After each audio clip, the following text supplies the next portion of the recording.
कर्ताव स्तोत्रम, प्रभु यीशु मसीह के नाम की महिमा हो, उसकी स्तुति और उसकी प्रशंसा हो। प्रभु के लोगों, आज का यह पवित्र और सुंदर दिन फिर एक बार परमेश्वर ने हमारे और आपके जीवन में जोड़ा। मैं यहोवा का धन्यवाद देता हूँ। प्रभु का धन्यवाद दें क्योंकि वो धन्यवाद के योग्य परमेश्वर है। आमीन। जितना अधिक हो सकता है हमको परमेश्वर को धन्यवाद देने की ज़रूरत है। उसके पीछे का कारण ये है कि सबसे पहली बात वो राजाओं का राजा और सेनाओं का यहोवा है। हालेलुया। दूसरी बात, उसके तुल्य और कोई नहीं जिसे हम हे अब्बा हे पिता कहकर पुकार सके। आमीन। और तीसरी बात, जब हम उसे लगातार धन्यवाद देते चले जाते हैं, स्वर्ग के फाटकों को वो हमारे लिए खोलता चला जाता है और स्वर्गीय आशीषों को हमारे जीवन पर उंडेलता है। हालेलुया। आमीन। परमेश्वर आपको आज के इस समय के लिए आपको बड़ी बरकत और बड़ी आशीष दे। प्रभु रोज़ हमारे मध्य में आता है और ये समय वो हमारे लिए अलग करता है ताकि हम उसकी वाणी को सुन सके, सीख सके। हमने जिस विषय को लिया है, कल भी मेरी कलीसिया में कुछ लोगों से बातचीत हो रही थी। उन्होंने कहा पास्टर हम इसको पढ़ रहे हैं ब्रदर, और हमको बड़ी आशीष परमेश्वर इन वचनों के द्वारा दे रहा है और परमेश्वर कुछ लोगों से सीधे वचन के द्वारा बातचीत कर रहा है। और यही होता है जब आप परमेश्वर को गंभीरता से लेते हैं, जब आप परमेश्वर का वचन का आदर करते हैं, तो परमेश्वर आपके जीवन में सीधा काम करता है। हालेलुया। आज फिर एक बार परमेश्वर का पवित्र आत्मा हमारे मध्य में है और जीवन की फिर कुछ भेद की बातों को जो स्वर्गीय स्थानों में पाई जाती है वो हमारे जीवन पर उंडेलने के लिए हमारे मध्य में इस पृथ्वी पर चला आया है। हालेलुया। परमेश्वर आज हमें अपने वचनों के द्वारा आशीषित करेगा, ऐसा मेरा पूर्ण विश्वास है। आमीन। लेकिन इससे पहले कि हम परमेश्वर की वाणी को सुने, उसके वचनों को पढ़ें और उसके स्वर्गीय बातों के, उन भेद की बातों को अपने मनों में और अपने हृदयों में डाल दें, क्यों ना हम उसका धन्यवाद करें। कुछ वचनों को निकाल कर हम कुछ वचनों को पढ़ेंगे और परमेश्वर की हम वचनों के द्वारा प्रशंसा और गुणानुवाद करेंगे। आमीन।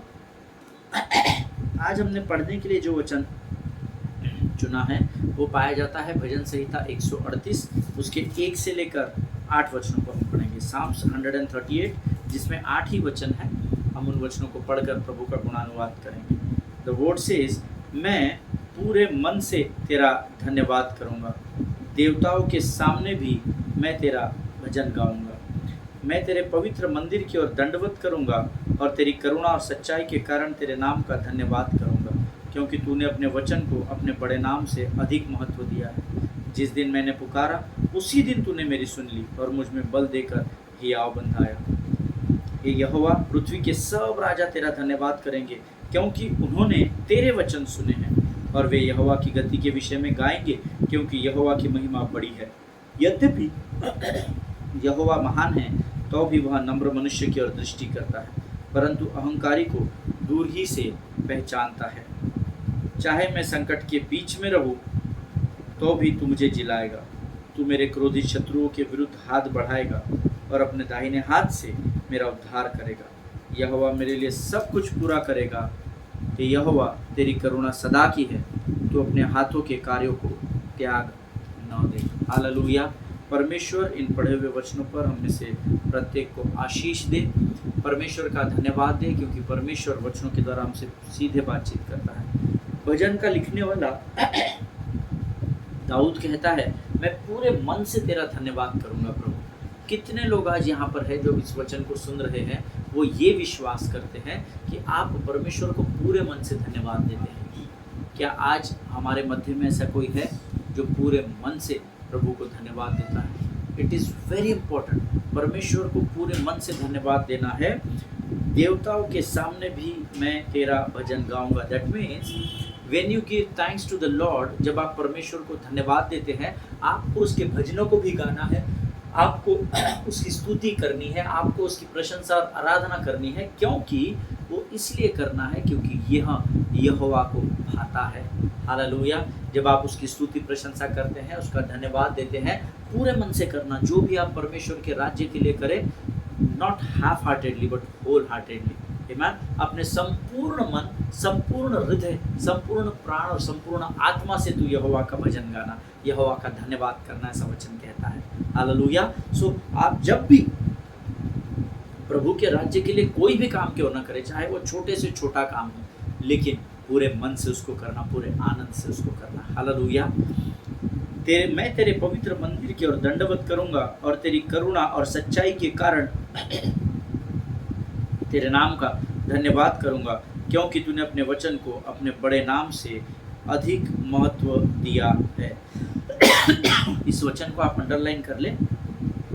मैं तेरे पवित्र मंदिर की ओर दंडवत करूंगा और तेरी करुणा और सच्चाई के कारण तेरे नाम का धन्यवाद करूंगा। मैंने आपको हर बार मैं बताता हूँ, हमारे जीवन में हम ये जो श्वास लेते हैं ना, जो ब्रीथ हम करते हैं, ये एक कारण हमारे जीवन भर धन्यवाद देने के लिए काफ़ी है। लेकिन उसकी करुणा, उसकी भलाई, उसकी सच्चाई, उसकी दया, उसका अनुग्रह, उसका अभिषेक, हमारे पास इतने कारण हैं परमेश्वर को धन्यवाद देने के लिए कि हमारा संपूर्ण जीवन समाप्त हो जाए, लेकिन धन्यवाद खत्म नहीं होना चाहिए। हालेलुया। यहाँ पर यीशु मसीह स्वयं इस वचन को लिखते हैं, क्योंकि तूने अपने वचन को अपने बड़े नाम से अधिक महत्व दिया है। यीशु मसीह स्वयं कहते हैं कि मैंने अपने नाम से अधिक महत्व परमेश्वर के वचन को दिया है। अगर परमेश्वर का पुत्र इस बात को कहता है तो हमको इस बात को बहुत गंभीरता से लेना पड़ेगा। हम यीशु के नाम से दुष्टात्माएं निकालते हैं, हम यीशु के नाम से चंगाई की प्रार्थना करते हैं, यीशु के नाम से हम छुटकारे की प्रार्थना करते हैं, उद्धार की प्रार्थना करते हैं। Whatever we do that is the command of the Lord. हम जो कुछ भी करें यीशु मसीह के नाम से करेंगे तो पिता से कुछ भी मांगोगे तो वह तुम्हारे लिए हो जाएगा, ऐसा लिखा है। आमीन। लेकिन वो स्वयं परमेश्वर का पुत्र कहता है कि मैंने तो अपने नाम से भी अधिक महत्व परमेश्वर के वचन को दिया है। हालेलुया। सो जस्ट थिंक और इसके ऊपर थोड़ा गंभीरता से सोचे कि अगर परमेश्वर ने वचन को इतना महत्व दिया है तो कितनी अधिक मात्रा में मुझे और आपको परमेश्वर के वचनों को गंभीरता से लेने की ज़रूरत है। हालेलुया। Think over it. इसके ऊपर आप ज़रूर मनन करना। जिस दिन मैंने तुझे पुकारा उसी दिन तूने मेरी सुन ली और मुझ में बल देकर हिया बंधाया। ये बहुत इंपॉर्टेंट है। The moment I pray, the moment I called out you your name, आमीन। जिस दिन, जिस समय, जिस पल, जिस क्षण मैंने तुझे पुकारा उसी दिन। प्रभु छुट्टी पर नहीं जाता है, नहीं आज संडे था आज मैं नहीं रहता हूँ, आज सैटरडे था आज मंडे आज मैं नहीं। जिस समय तूने मुझे पुकारा उसी दिन मैंने तेरी प्रार्थना को सुन लिया। हालेलुया। और मुझ में बल देकर हिया बंधाया। जब आप परमेश्वर को पुकारते हैं, परमेश्वर ना केवल आपकी प्रार्थना को सुनता है बल्कि आपको बल और सामर्थ्य से भी भर देता है, ताकि आप जिस परिस्थिति में उसको पुकारते आप उस परिस्थिति पर विजय को प्राप्त कर सके। हालेलुया। आगे वचन कहता है, हे यहोवा पृथ्वी के सब राजा तेरा धन्यवाद करेंगे क्योंकि उन्होंने तेरे वचन सुने हैं। हालेलुया। जो प्रभु के वचनों को सुनता है ना, उसके मुख से धन्यवाद अपने आप निकलेगा। उसको बार बार बोलना नहीं पड़ता, हाथों को उठाओ, धन्यवाद दो, हालेलुया करो, प्रेज द लॉर्ड बोलो, आइए हम अपने स्थानों पर खड़े हो जाए, प्रभु की आराधना करें। नहीं नहीं, जो परमेश्वर के वचन लगातार सुनता है ना, वो परमेश्वर का आदर करना जानता है। आमीन। इसीलिए यहाँ वचन कहता है, हे यहोवा पृथ्वी के सब राजा तेरा धन्यवाद करेंगे क्योंकि उन्होंने तेरे वचन सुने हैं। आमीन। हालेलुया। वचनों को सुनना बहुत ज़रूरी है क्योंकि मैंने अपने नाम से भी अधिक महत्व परमेश्वर के वचन को दिया है। ये स्वयं परमेश्वर का पवित्र शास्त्र का लिखने वाला परमेश्वर कहता है। आमीन। सो हमको वचनों को बहुत गंभीरता से लेने की ज़रूरत है। यूं ही पढ़ लिए, प्रार्थना कर ली, बाइबल नहीं पढ़ा तो क्या होता? ना, बाइबल नहीं पढ़ेंगे तो वचन कैसे पढ़ पाएंगे? आमीन। सब राजा तेरा धन्यवाद करेंगे क्योंकि उन्होंने वचन सुने हैं, ऐसा बोला। इसीलिए दिन प्रतिदिन हमको परमेश्वर के वचनों का मनन और अध्ययन करना जरूरी होता है। और वे यहोवा की गति के विषय में गाएंगे क्योंकि यहोवा की महिमा बड़ी है। हालेलुया। परमेश्वर जिसकी मैं और आप सेवा करते हैं ना, वो बड़ी महिमा योग्य परमेश्वर है। मूसा ने कहा, प्रभु मैं तुझे देखना चाहता हूँ। परमेश्वर ने कहा, नहीं नहीं बेटा, तू मुझे देख नहीं पाएगा क्योंकि तू मेरी महिमा को देख ही नहीं सकता। पुराने समय में जब परमेश्वर की महिमा के बादल भवन में उतर आते थे तो महायाजक भी ठहर नहीं सकते थे, ऐसा लिखा हुआ है। वे भी ज़मीन पर गिर जाते थे। इतनी अद्भुत महिमा है परमेश्वर की। और धन्यवाद हो उस महिमा में परमेश्वर ने मुझे और आपको चुना है कि हम उसके सुसमाचार के प्रचार को सारे संसार में लेकर चलें। हालेलुया। आमीन। यद्यपि यहोवा महान है तो भी वह नम्र मनुष्य की ओर दृष्टि करता है, परंतु अहंकारी को दूर ही से पहचानता है। That is very, this is the fact, ये एक सत्य बात है। क्या कि यद्यपि परमेश्वर बहुत बड़ा है, उसको मनुष्य की जरूरत नहीं है, लेकिन उसके बावजूद यद्यपि प्रभु तू इतना महान है तो भी दाऊद कहता है तू नम्र मनुष्य की ओर अपनी दृष्टि को करता है, आमेन, परंतु अहंकारी को दूर ही से पहचानता है, ऐसा वचन में लिखा है। हालेलुया। आपको नम्रता वाली कैटेगरी में जाना है या आपको अहंकार की कैटेगरी में जाना है, ये आपको डिसाइड करना है, बिकॉज ये दोनों अलग अलग कैटेगरी है। इसमें नम्र और दीन व्यक्ति जो होता है ना, जो नम्र होता है वो पृथ्वी पर अधिकार करता है, जो दीन होता है वो स्वर्ग का वारिस होता है। पर वचन में लिखा है वह अभिमानी और घमंडी और अहंकारियों को दूर ही से पहचानने वाला परमेश्वर है। हालेलुया। जहाँ अभिमान, घमंड और अहंकार होता है वहाँ परमेश्वर की उपस्थिति नहीं होती है। आमीन। इस बात को सोचिएगा, आप कौन सी कैटेगरी का भाग बनना चाहते हो, ये आपको डिसाइड करना है। चाहे मैं संकट के बीच में रहूं तो भी तू मुझे जिलाएगा, तू मेरे क्रोधित शत्रुओं के विरुद्ध हाथ बढ़ाएगा और अपने दाहिने हाथ से मेरा उद्धार करेगा। हालेलुया। जब कभी आप संकट के बीच में होते हैं और जब आप यहोवा को पुकारते हैं, वो आपकी सुनता है और आपको संकट की परिस्थिति से बाहर लेकर आता है। और सिर्फ आपको बाहर लाकर वो आपके शत्रु को भूलता नहीं है, वो आपके शत्रु से आपका पलटा ले लेता है। हालेलुया। क्या अद्भुत प्रेम का स्तर है यीशु नासरी का। हम कितना प्रेम करते हैं यीशु मसीह से, मांगने के लिए सिर्फ प्रभु ये दे दे, प्रभु वो दे दे, प्रभु ये कर दे, प्रभु ऐसा कर दे, वैसा कर दे, चंगाई दे दे, धन दे दे, ये दे दे।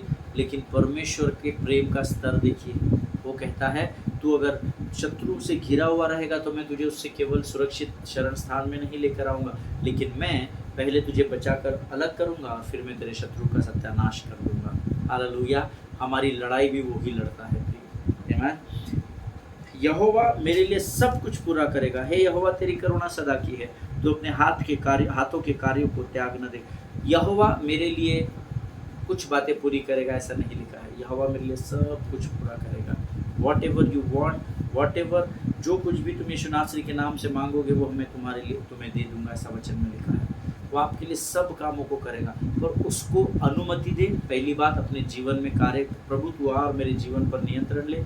दूसरा, उसे उसके समय उसकी इच्छा और उसकी योजना के अनुसार आपके जीवन में कार्य करने दे। हालेलुया। आप देखिए, जो आशीष यहोवा की ओर से आती है ना, वो उसमें दुखों को नहीं मिलाता है, ऐसा वचन में लिखा है। हालेलुया। परमेश्वर इन वचनों को समझने में आपकी और मेरी सहायता और मदद करे। हम जो रोज़ ये थोड़े थोड़े वचन पढ़ते हैं, इसके द्वारा भी बहुत लोग आशीषित होते हैं। प्रियो, मुझे बहुत लोगों के फ़ोन कॉल्स आते हैं कि हमको शुरुआत में जो आपने वचन कहा, परमेश्वर ने आज हमसे उन वचनों के द्वारा बातचीत की है। हालेलुया। ये समय है जब हम अपना समर्पण परमेश्वर को करेंगे और हम अपने विषय की ओर बढ़ेंगे। आइए हम अपने आप को नम्र और दीन करें। खुदावन प्रभु यीशु नासरी के नाम से सुंदर और पवित्र समय के लिए हम तुझे धन्यवाद देते हैं राजा। प्रभु तू महान और जीवित परमेश्वर हैं, तेरी स्तुति करते हैं, तेरी प्रशंसा करते हैं राजा, तुझसे प्रार्थना और विनती करते हैं। आज जो वचन तू हमारे मध्य में लेकर आने पर है राजा, इसको समझने के लिए लगने वाली स्वर्गीय बुद्धि और ज्ञान से हमको भरकर तैयार कर राजा। प्रभु, जब हम तेरी वाणी को सुनते हैं, हमें डिस्ट्रैक्ट करने वाली, हमको बरगलाने वाली शत्रु की हर एक बात का खंडन हम यीशु नासरी के नाम से करते हैं राजा। प्रभु, अपनी सामर्थ्य, अपनी बल, अपने समझ और बुद्धि से भरकर तैयार कर।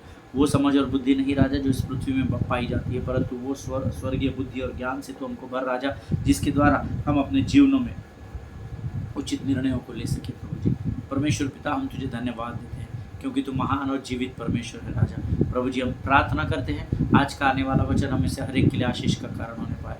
अपने आप को यीशु मसीह के लहू में डुबोते हैं और इस विनती को धन्यवाद के साथ हमारे उद्धारकर्ता जीवित परमेश्वर यीशु नासरी के मीठे और पवित्र नाम में मांगते हैं। सुनिए और बड़ी दया से ग्रहण करें। आमीन, आमीन, आमीन। हालेलुया। फिर एक बार यीशु नासरी के नाम से आप सबों का मैं इस यूट्यूब के चैनल पर स्वागत करता हूं। पिछले कुछ दिनों से, 3-4 दिनों से हम एक विषय पर अध्ययन कर रहे हैं कि परमेश्वर के सामने घुटनों पर झुकना आपको शत्रु के सामने स्थिर खड़े रहने की सामर्थ्य देता है। Hallelujah. Bend knees before God will give you strength to stand firm before the devil. आमीन। और इस पे हमने ये उत्पत्ति की किताब से हम यूसुफ के अध्ययन को कर रहे हैं। उसके 50 अध्याय के 14 से लेकर 21 वचनों का हमने अध्ययन किया है, जो हमारे अध्ययन का बेस है, आधार है। जिस पर हम अध्ययन कर रहे हैं। और कल मैंने आपसे कहा था कि मैं यूसुफ के विषय में उसके जीवन की घटी हुई थोड़ी घटनाओं को आपके सामने रखूंगा और फिर हम उसके आगे जाएंगे। और मैंने आपको कल बताया था कि यूसुफ सबसे पहले एक स्वप्न देखता है, उस स्वप्नों को अपने भाइयों के साथ शेयर करता है।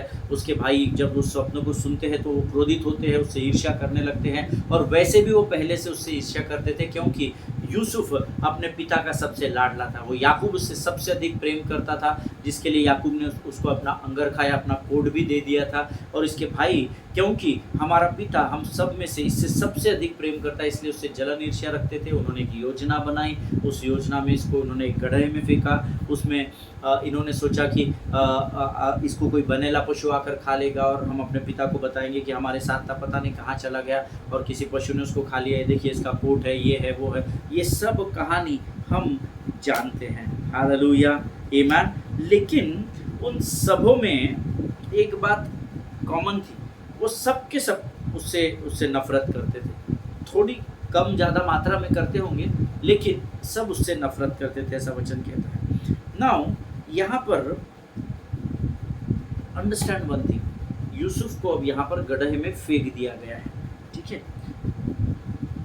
हो सकता है कि आप में से बहुत से इस समय अपने आप को यूसुफ की परिस्थिति में देख रहे हो, अपने आप को यूसुफ के समान तौल रहे हो। हाँ यार, मेरे परिवार में भी ऐसा है, मेरी सेवकाई में भी ऐसा है, मेरे को भी उठाकर फेंक दिए। मैंने इतना सेवकाई की, मैंने पास्टर के साथ इतना काम किया, लेकिन जब मेरा समय आया पास्टर ने मुझे उठाकर अलग कर दिया। उसने अपने घर वालों को मौका दिया, उसने अपने भाई को मौका दिया, बहन को मौका दिया। जो भी आपके मन में होगा, हो सकता है यूसुफ की इस बात को जो गंभीरता से सीख रहे हैं, वो शायद अपने आप को यूसुफ की जैसी लाचार परिस्थिति में देख रहे हो।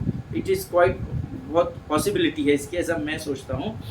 But have you ever been his brothers to?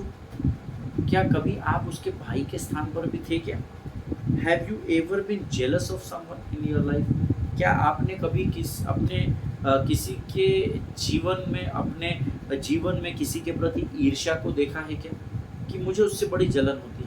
ऐसा होता है ना, कभी कभी कोई ज़्यादा तरक्की करता है तो हमको बड़ी जेलसी होती है। अरे 2 नंबर का काम करते हैं यार, इतना पैसा कमा रहे हैं, हम ईमानदारी से करके भी प्रभु का हमारी और ध्यान। आप ईर्ष्या करना शुरू कर देते हैं। आप अपने आप को यूसुफ के स्थान पर देख रहे हैं, नो डाउट, लेकिन क्या आप में से कुछ लोग ऐसे हैं क्या जो उसके भाई के स्थान पर अपने अधिकार का इस्तेमाल करते हुए निर्णयों को लेते हैं, जिसका प्रभाव, जिसका असर उस व्यक्ति पर बहुत बुराई से पड़ता होगा शायद? क्या कभी आपने अपने आप को स्थान पर देखा कि आप दूसरे से जल रहे, उसकी तरक्की से जल रहे और उसको दबाने की कोशिश कर रहे? क्यों? क्योंकि वो आपसे ऊंचे पद पर है। ईमान, क्योंकि आप ऊंचे पद पर है और वो आपके नीचे दबाया जा रहा है। आपके पास अधिकार है, इसलिए कहीं आप उसका गलत दुरुपयोग तो नहीं कर रहे, उसको गलत इस्तेमाल तो नहीं कर रहे, अपने खुद के फ़ायदे के लिए आप किसी का नुकसान तो नहीं कर रहे? ये प्रश्न आप अपने आप से पूछिएगा। हालेलुया। जब आप दूसरों के पद या दूसरों के स्थान को, उसके पोजीशन को देखकर, जैसे यूसुफ को देखकर उसके भाई जला करते थे, अपने आप को अगर आप उनसे कंपेयर करते हो, तो पवित्र शास्त्र में एक वचन ऐसे लोगों के लिए लिखा है। किनके लिए? जो अपने पद, जब दूसरे के पद या स्थान को या उसकी उन्नति को देखकर अपने आप को जब आप उससे कंपेयर करने लगते हो कि ये क्या है, वो स्थान पर जाएगा, मेरे पास ये डिग्री है, वो डिग्री है, मेरे पास ये है, वो है, जब आप अपने आप को कंपेयर करने लगते हो, तो ऐसे लोगों के लिए एक बहुत ही अद्भुत वचन पवित्र शास्त्र में लिखा है। गलातियों की पुस्तक, उसका 6वां अध्याय, उसका 4था वचन। The book of Galatians chapter 6 verse 4। The book of Galatians chapter 6 verse 4। सब लोग निकाल लेंगे इस वचन को और हम सब एक मन एक चित्त होकर पढ़ेंगे। परंतु हर एक अपने अपने काम को जांच ले। दिस इज वेरी इंपॉर्टेंट, इसको अंडरलाइन करना। हर एक अपने अपने काम को जांच ले, और तब एक दूसरे के विषय में नहीं, परंतु अपने ही विषय में उसको घमंड करने का अवसर होगा। हालेलुया। लेकिन उस अवसर को प्राप्त करने से पहले वचन कहता है, आपको अपने आप को जांचना पड़ेगा, अपने काम को जांचना पड़ेगा। आज अपने आप को कोई जांचने पर रखने के लिए तैयार नहीं है, लेकिन दूसरों को जांचकर उसका न्याय करने में ज़रूर तत्पर है। आमीन। शायद आप नहीं हो, पर आपके आस पड़ोस में से कई लोग हो जो दूसरे का न्याय करने में समय नहीं गंवाते। वो अपने आप को नहीं जांचते, पर दूसरे के न्याय करने में बहुत व्यस्त हो जाते हैं। आमीन। Now what does that mean? मैं प्रभु से पूछने लगा, प्रभु इसका अर्थ क्या है, मेरे को थोड़ा सा कन्फ्यूजन है, समझा। The spirit of the lord spoke to me and he said, हर एक अपने अपने काम को जांच ले और तब एक दूसरे के विषय में नहीं परंतु अपने ही विषय में उसको घमंड करने का अवसर होगा। That means viewing others or looking at others as lower than ourselves does not of necessity makes us superior than that fellow. Hallelujah. दूसरे को अपने आप से कम आंक कर, कम देख कर, छोटा समझ कर अपने आप को आप हर समय बड़ा नहीं दिखा सकते हैं। हालेलुया। देखिए, जो गिरता हुआ है उसको मेरा परमेश्वर यीशु मसीह उठाने को सिखाता है। हम तो जो थोड़ा सा गिरने लगता है हम उसको और धक्का देने की कोशिश में, ताकि मैं इससे बड़ा दिख सकूं, मैं इससे ऊंचे पद पर नहीं। Don't do that beloved people of God. You need to be very humble and meek in the kingdom of God. आपको परमेश्वर के राज्य में नम्रता और दीनता का होना, दीनता के साथ रहना बहुत ज़रूरी है। कई बार हम ऐसा सोचते हैं कि मैं अपनी नज़र से उसको नीचा देखता हूँ, और बट नेचुरल है जब आप अपने आप को उस व्यक्ति के साथ कंपेयर करके अपने आप को ऊंचा देखते हैं तो आप स्वयं ही ये मान लेते हैं कि मैं बहुत सुपेरियर हूँ। अरे ये क्या छोटा आदमी है मेरे सामने, अरे ये क्या मेरे को सिस्टर सिखाएगी, अरे वो पास्टर मेरे को क्या वचन सिखाएगा, अभी कहाँ आया हुआ, मैं इतने वर्षों से सेवा। आप ये अपने आप को ही खुश करने की कोशिश कर रहे हो। आप अपने सामने अपनी नज़रों से उसको नीचा दिखाते हो और अपने आप को बड़ा समझने लगते हो। But that is not the biblical pattern. Hallelujah. जिनके सुनने के कान हो वो सुन ले। इन अनदर वर्ड्स, अगर मैं आपको दूसरी भाषा में बताऊं, जब आप अपनी तुलना दूसरों के साथ करते हो तो आप बुद्धिमान नहीं कहलाते हो, ऐसा वचन कहता है, मैं नहीं कहता। जब आप अपनी तुलना दूसरों के साथ करते हो, if you start comparing yourself with others, then you are not wise. This is the word of God. When you compare yourself to somebody else, you are not wise. It does not say it's evil, it say it's not wise. वो ये नहीं कहता कि जब तुम अपनी तुलना दूसरे के साथ करते हो तो तुम बुरे काम करते हो या तुम बुरे हो जाते हो या तुम बुरे हो, ऐसा नहीं कहता। पर परमेश्वर का वचन कहता है जब तुम अपनी तुलना दूसरों के साथ करते हो ना, तो तुम, इसका मतलब है तुम बुद्धिमान नहीं हो। हालेलुया। वो ये नहीं कहता तुम दुष्ट हो, वो कहता, वचन कहता है तुम, इसका अर्थ है कि तुम बुद्धिमान ही नहीं हो। और अगर आप बुद्धिमान नहीं है तो या तो आप बुद्धिमान हो सकते हैं या तो आप मूर्ख हो सकते हो। सो आप मूर्ख है ये मैं नहीं बोलूँगा, पर वचन ये कहता है अगर तुम, अर्थात वो जो इस समय इस वचन को सुन रहा है या वचन को बांट रहा है, अगर हम किसी के साथ अपनी तुलना करें तो हम बुद्धिमान नहीं हैं। हालेलुया। क्योंकि कई बार हम अपने आप को दूसरों के साथ बराबर करने की होड़ में मूर्खतापूर्ण कार्य करते हैं। अच्छा, उसके पास 2 घर है क्या, मैं भी खरीदूंगा, और हम मूर्खतापूर्ण कार्य कर, क्योंकि हमारे दिमाग में, हमारे मन में शत्रु ने वो विचार डाल दिए हैं। सो हम मूर्खतापूर्ण काम करते हैं, लेकिन हम ये भूल जाते हैं कि हम दूसरों के समान हो ही नहीं सकते। Hallelujah. That is for sure, because God has made us unique. You know, परमेश्वर ने हम में से हर एक को एकदम अलग बनाया है, एकदम अलग। यू नो, हर जगह आपके थम्स को लिया जाता है। क्यों लिया जाता है? क्योंकि ये इस पृथ्वी पर आपका थंब किसी और के साथ मेल नहीं खाता है। हालेलुया।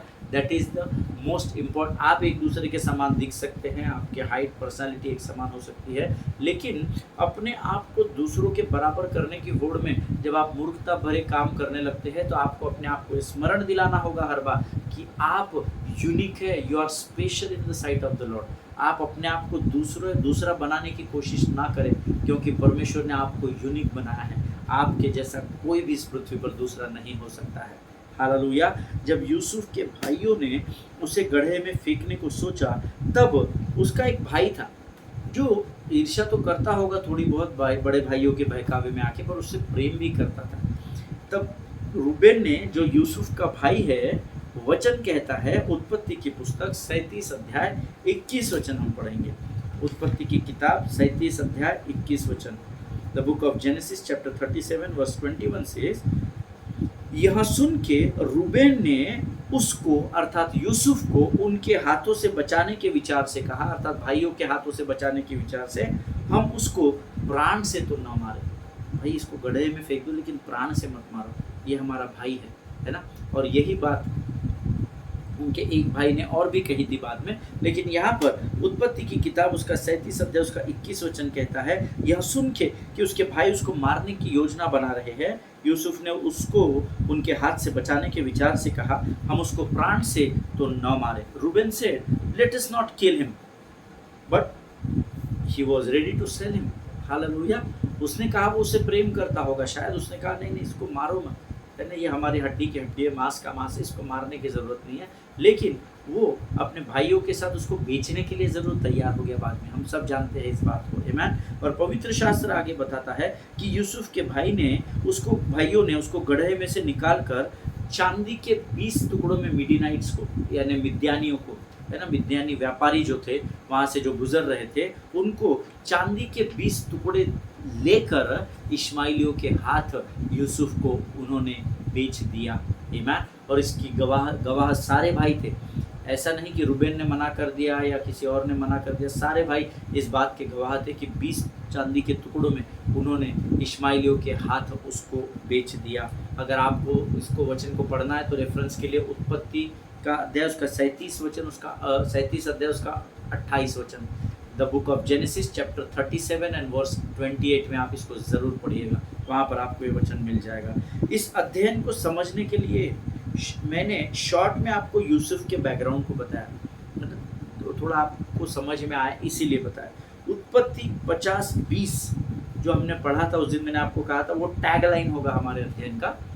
उत्पत्ति का अध्याय उस उत्पत्ति की पुस्तक उसका 50 अध्याय उसका 20 वचन, the book of Genesis chapter 50 verse 20। इस अध्ययन में अब यहाँ पर यूसुफ पहुँच गया है, वो मिस्र का प्रधानमंत्री बन गया है और अपने पिता को वहाँ से अग्नि जलाकर या जो भी है गाड़ कर वो वापस इधर आया है। और अब इस उत्पत्ति की पुस्तक उसके 50 अध्याय के 20वें वचन में जो बात को वो कह रहा है, यहाँ पर वो कोई जवान बच्चा अभी नहीं रहा। वचन कहता है अब उसकी उम्र तकरीबन 56 ईयर्स की हो गई है, 56 साल उसके जीवन के गुजर गए हैं, आमीन। जब मैं इसको पढ़ रहा था तो मुझे बड़ा आश्चर्य हुआ जब मैं इसको कैलकुलेशंस करने लगा। सी मेरा विश्वास है आप में से बहुत सारी you didn't know that, did you? आप में से बहुत सारे लोगों को ये मालूम नहीं होगा कि जब वो इस अध्याय के 50वें अध्याय उत्पत्ति के आखिरी अध्याय के 20वें वचन में पहुंचा है, तब ये यूसुफ तकरीबन 56 वर्ष का हो गया है, आमीन। इसका मैथमेटिक कैलकुलेशन मैं आपको फिर कभी बताऊंगा, बट यहाँ पर उसकी उम्र अब 56 years. 56 years means he is quite grown up and mature man of God, आमीन। अब यहाँ पर वो परमेश्वर में परिपक्वता पाया हुआ एक व्यक्ति बन चुका था। शायद हम में से बहुत से लोग ये सोच रहे होंगे कि अभी तक तो वो जवान होगा और एक्साइटमेंट में आकर उसने उत्पत्ति 50-20 में उस बात को कह दिया होगा कि तुमने तो जिस बात को मेरे लिए बुराई के लिए सोचा परमेश्वर ने उसे भलाई में बदल दिया।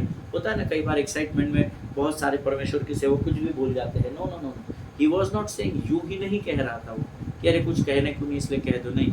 यहाँ पर उसकी उम्र 56 वर्ष की थी और 40 वर्ष में उसने परमेश्वर के अनुभव को हर बार चखा था, जबकि परमेश्वर उसके बुरी दिनों में उसको प्रिवेंट नहीं कर रहा था, उसके ऊपर विपत्ति आने से उसको बचा नहीं रहा था, आमीन। वो गड्ढे में गिरा, प्रभु ने गिरने दिया, वो बंदी गृह में डाला गया, बंदी गृह में उसको जाने दिया, 2 साल उसको कैद हुई, उससे अधिक समय कैद में रहा। परमेश्वर उसको बचा कर नहीं निकाल रहा था, आमीन। बट हम ऐसा सोचते हैं कि उसने एक्साइटमेंट में आकर शायद इस बात को बोल दिया होगा, but no, he went through 40 years to get to the point where he understood the events of his life.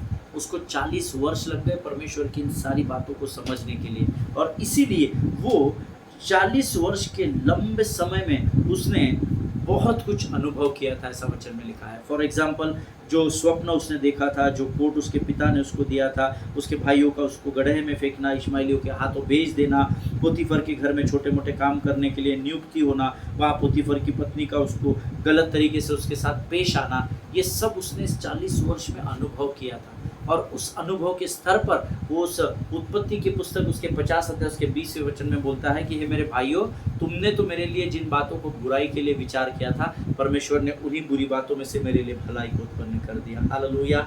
ये परमेश्वर के वचन है।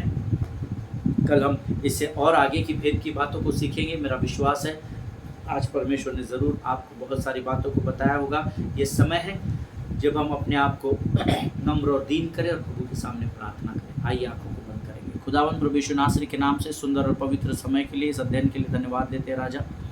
प्रभु जैसी परिपक्वता तूने प्रभु यूसुफ को दी, वैसी परिपक्वता तू हमको दे, उससे अधिक दे परमेश्वर पिता, ताकि प्रभु हम तेरे महिमा को दिन प्रतिदिन अपने जीवन में देख सके, चख सके और उसका अनुभव ले सके राजा। जितनों ने सुना उन्हें आशीष दे राजा। अपने आप को यीशु मसीह के लहू में डुबोते हैं। प्रार्थना को धन्यवाद के साथ हमारे उद्धारकर्ता यीशु नासरी के मीठे और पवित्र नाम में मांगते सुन और बड़ी दया से ग्रहण कर, आमीन। हालेलुया। परमेश्वर आप सबों को बड़ी बरकत और बड़ी आशीष दे। परमेश्वर का धन्यवाद दे इस सुंदर समय के लिए जो प्रभु ने हमको दिया है। एक दूसरे के लिए प्रार्थना करते रहे, अपने पासबानों के लिए, उनके परिवारों के लिए ज़रूर प्रार्थना करें। हम अगले सेशन में फिर एक बार मिलेंगे, तब तक स्वस्थ रहें, सुरक्षित रहें। सभी को जय मसीह की। God bless you.